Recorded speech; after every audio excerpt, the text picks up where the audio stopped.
ইসরায়েলের প্রধানমন্ত্রী বেনিয়ামিন নেতানিয়াহুর বিরুদ্ধে গাজায় জিম্মি থাকা ইসরায়েলিদের পরিবারের সদস্যদের ক্ষোভ আরও জোরালো হয়ে উঠেছে। ফিলিস্তিনে ইসরায়েলের স্থল অভিযান ও প্রাণঘাতী বোমা হামলায় তাদের প্রিয়জনদের মুক্তি পাওয়ার বিষয়টি চরম ঝুঁকিতে পড়ায় নেতানিয়াহুর সমালোচনা করছেন তারা। গতকাল শনিবার তেল আবিব শারহানেগেভ জংশন, কিরিয়াত গাত ও জেরুজালেমের রাস্তায় নেমে আসেন বিক্ষোভকারীরা। হোস্টেজেস অ্যান্ড মিসিং ফ্যামিলিজ ফোরামের সদস্যরা অভিযোগ করেন, ইসরায়েল সরকার তাদের প্রিয়জনদের নিরাপদে দেশে ফেরানোর চেয়ে যুদ্ধকে অগ্রাধিকার দিচ্ছে। এই ঈদে জামা জুতো অ্যাক্সেসরিজের ডিসকাউন্ট। এদিন এক বিবৃতিতে ফোরামের সদস্যরা বলেন, আমাদের দাবি নীতি নির্ধারকেরা যেন অবিলম্বে আলোচনার টেবিলে ফিরে আসেন এবং একটি চুক্তি না হওয়া পর্যন্ত সেই আলোচনা চালিয়ে যান, যেন আমাদের সব প্রিয়জনকে নিরাপদে ফিরিয়ে আনা যায়। গতকাল তেল আবিবে আয়োজিত বিক্ষোভ সমাবেশে যারা বক্তব্য দিয়েছেন তাদের একজন আইনাভ জাঙ্গাউকার। তিনি গাজায় জিম্মি মতান জাঙ্গাউকারের মা। সমাবেশে নেতানিয়াহুকে সরাসরি উদ্দেশ্য করে আইনাভ বলেন, বলুন তো মাননীয় প্রধানমন্ত্রী, আপনি কিভাবে রাতে ঘুমাতে যেতে ও সকালে ঘুম থেকে উঠতে পারছেন?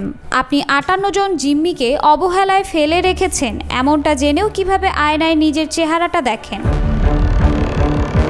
বিক্ষোভকারীদের হাতে থাকা ব্যানারে যা লেখা ছিল তার বাংলা অর্থ এমন, লড়াই জিম্মিদের মৃত্যুর দিকে ঠেলে দিচ্ছে। গত কয়েকদিনে ইসরায়েলি জিম্মিদের পরিবারের মধ্যে ক্ষোভ আরও বেড়েছে।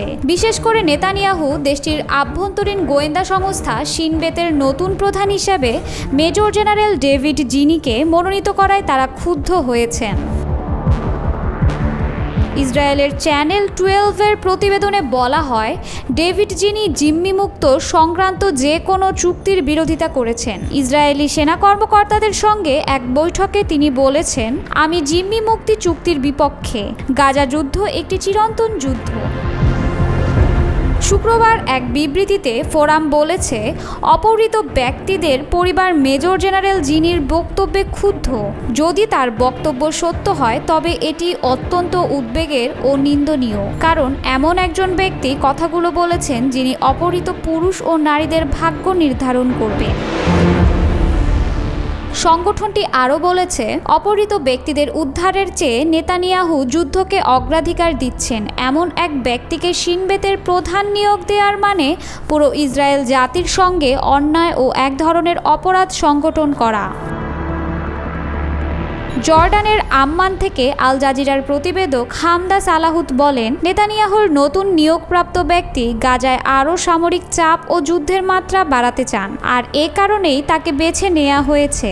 এই প্রতিবেদক আরও বলেন, গাজায় অবরোধ তুলে নেওয়া, যুদ্ধ পুরোপুরি বন্ধ করা ও সামরিক অভিযানের সম্প্রসারণ থামানোর জন্য কয়েক সপ্তাহ ধরে নেতানিয়াহুর ওপর আন্তর্জাতিক পর্যায়ে ব্যাপক চাপ তৈরি হয়েছে।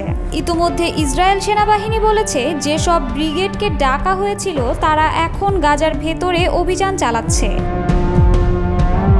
জিম্মিদের পরিবারগুলোর বক্তব্য, এই জোরালো হামলা অব্যাহত থাকলে বেঁচে থাকা জিম্মিরাও প্রাণ হারাবেন। তবে নেতানিয়াহু এখন পর্যন্ত ইসরায়েলের ইতিহাসের সবচেয়ে ডানপন্থী সরকারের নেতৃত্ব দিচ্ছেন। নেতানিয়াহু সরকারের বড় অংশই যুদ্ধবিরতির বিপক্ষে এবং তারা এই যুদ্ধের অবসান চায় না।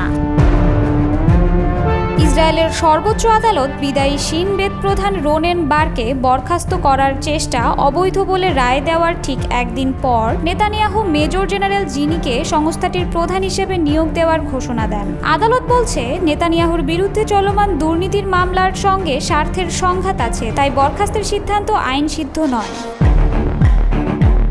আদালতের এ রায়ের পরও নেতানিয়াহু জিনিকে নিয়োগের পথেই হেঁটেছেন।